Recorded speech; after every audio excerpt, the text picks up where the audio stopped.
Shalom, selamat pagi Bapak Ibu, saudara-saudari yang sama dikasihi oleh Tuhan.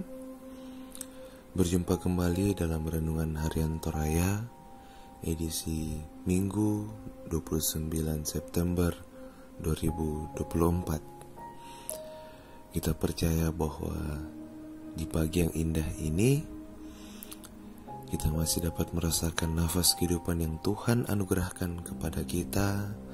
Itu semua bentuk cinta kasih Tuhan yang kita rasakan sampai saat ini. Sebelum kita kembali dalam berbagai aktivitas kita di hari ini, mari kita melandasinya dengan membaca dan juga merenungkan firman Tuhan di pagi hari ini. Firman Tuhan yang akan kita baca dan juga dengarkan dari Ester 4 ayat 1 hingga ayatnya yang ke-17. Ester 4 ayat 1 hingga ayatnya yang ke-17. Namun sebelum itu, mari kita minta tuntunan Roh Kudus dalam doa. Kita berdoa. Terpujilah Engkau ya Tuhan di tengah-tengah kehidupan kami. Terkhususnya saat ini Engkau boleh membangunkan kami di pagi yang indah ini dengan tidak kekurangan satu apapun. Kami percaya sepanjang malam penuh dengan penyertaan-Mu, sehingga kami masih dapat menikmati pagi yang indah ini yang Engkau anugerahkan dalam kehidupan kami. Tuhan, sebelum kami kembali dalam berbagai tanggung jawab kami rindu untuk membaca dan juga merenungkan firman-Mu. Kiranya Engkau menguasai kami dengan kuasa Roh-Mu. Bimbing kami sehingga kami dapat memahami firman-Mu dengan baik, dan kami dapat melakukannya di dalam kehidupan kami hari lepas hari. Inilah doa kami di dalam nama Anak Yesus Kristus yang adalah Tuhan dan Juru Selamat kami. Amin.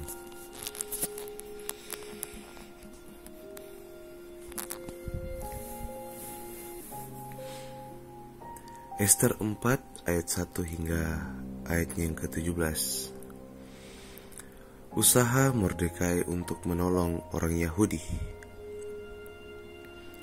Setelah Mordekai mengetahui segala yang terjadi itu, ia mengoyakkan pakaiannya lalu memakai kain kabung dan abu, kemudian keluar berjalan di tengah-tengah kota sambil melolong-lolong dengan nyaring dan pedih.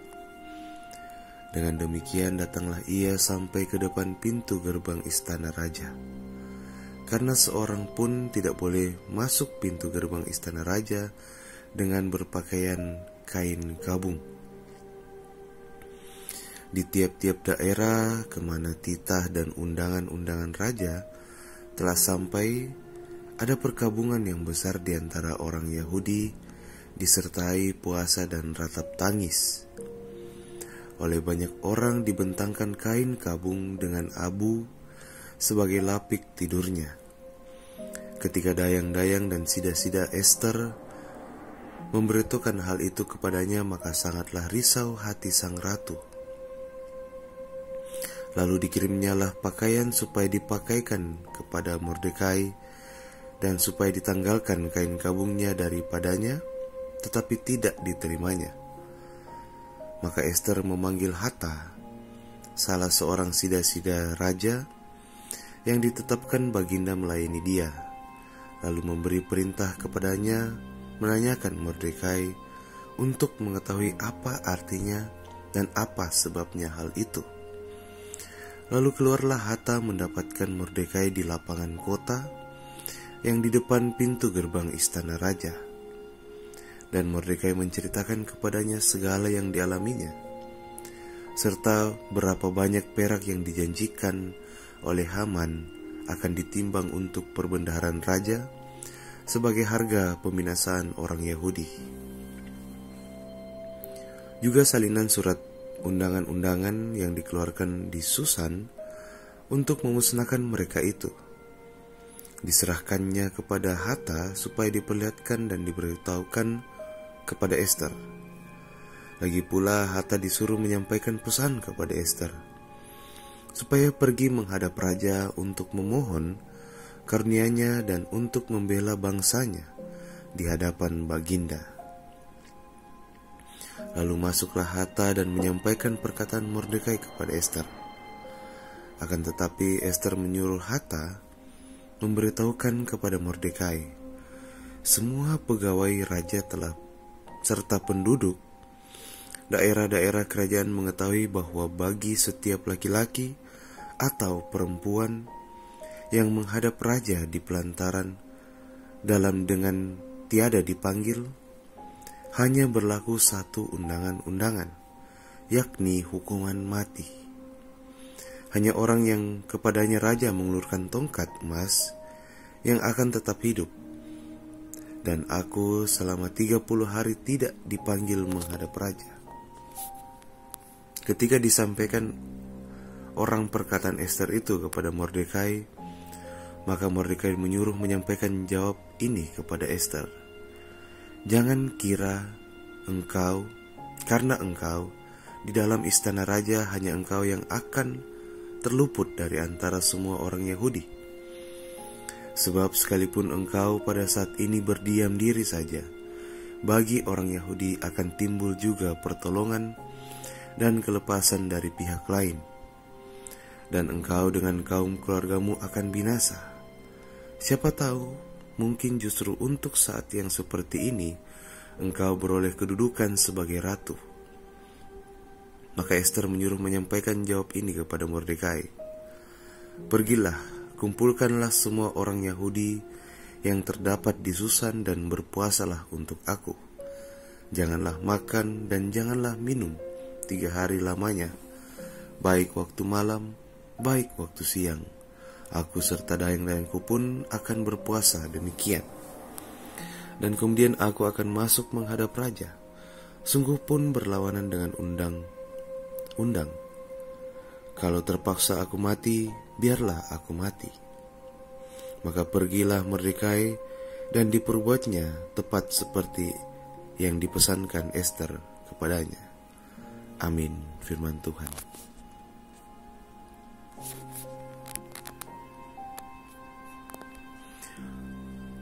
Bapak, Ibu, dan saudara-saudara yang dikasihi oleh Tuhan, dari pembacaan kita, satu tema yang akan kita renungkan bersama-sama, yaitu hidup dalam rencana Tuhan. Hidup dalam rencana Tuhan.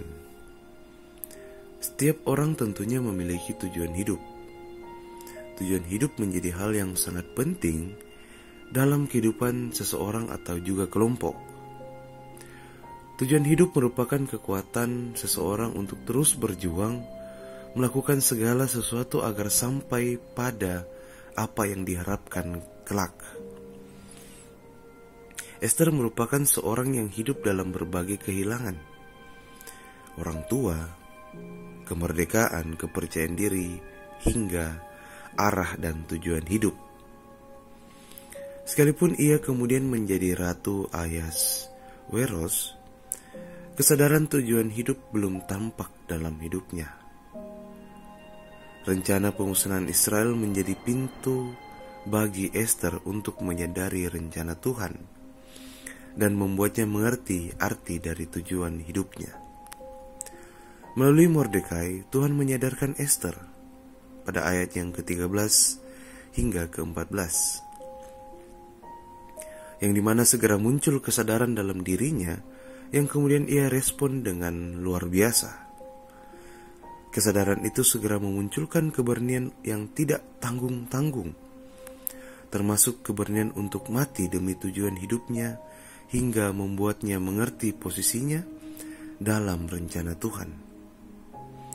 Statusnya sebagai orang asing tidak menghalangi keyakinan bahwa ketika Tuhan berperkara, maka tidak ada yang perlu dirisaukan.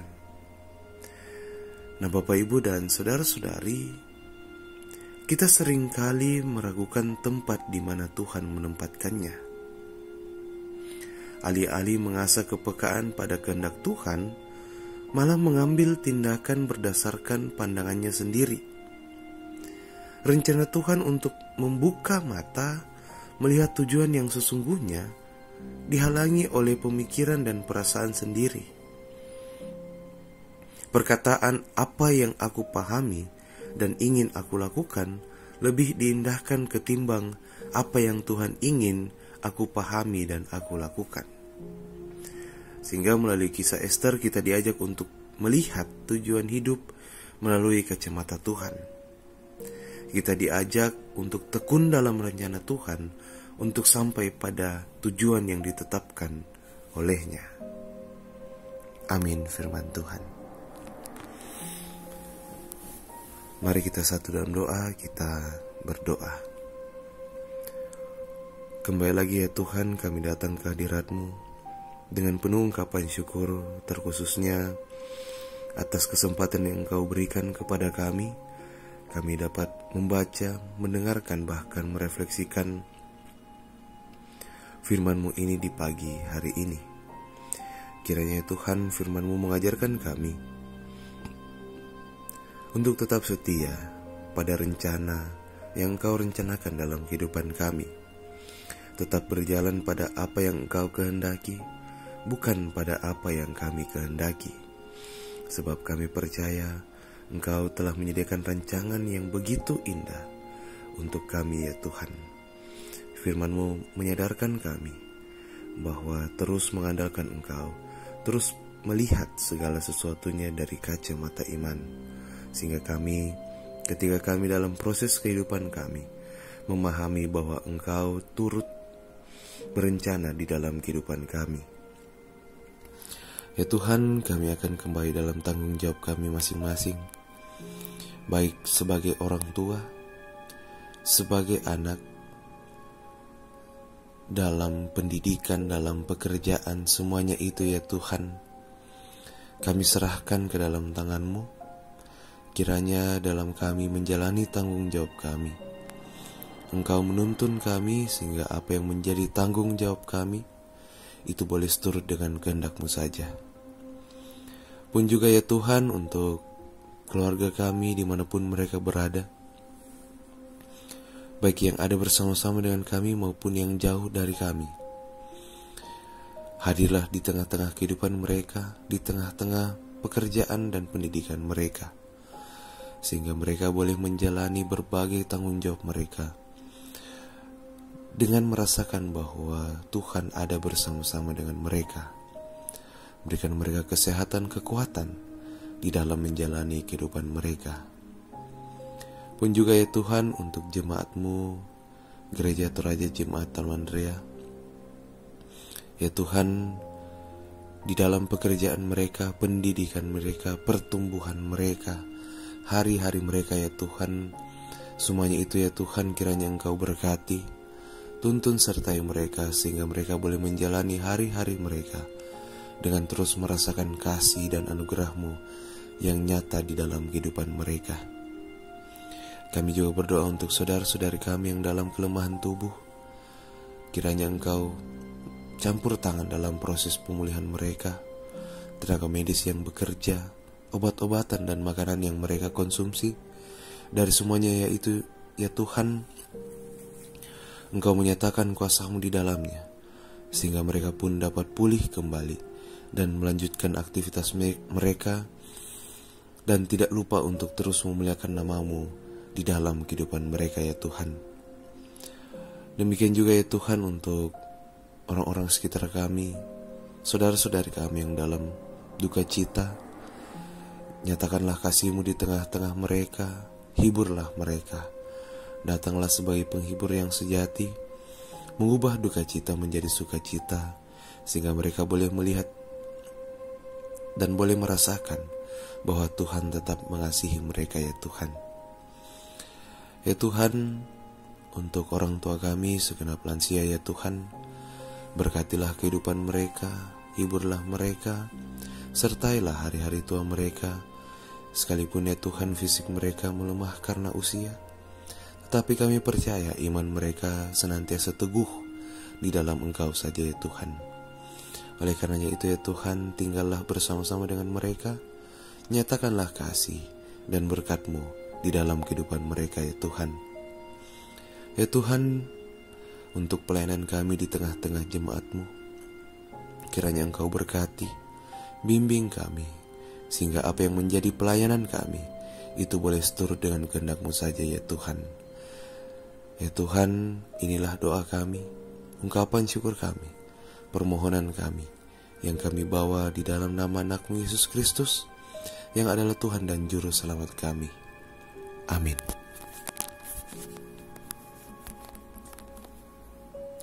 Demikianlah perjumpaan kita dalam Renungan Harian Toraya, edisi 29 September 2024. Kiranya kita menjalani hari-hari kita dengan terus percaya bahwa Tuhan turut berperkara dan merencanakan rancangan yang indah di dalam kehidupan kita. Untuk itu terimalah berkat Tuhan. Kiranya Allah mengasihi kita dan memberkati kita. Kiranya Ia menyinari kita dengan wajah-Nya. Amin. Selamat beraktivitas. Tuhan Yesus memberkati.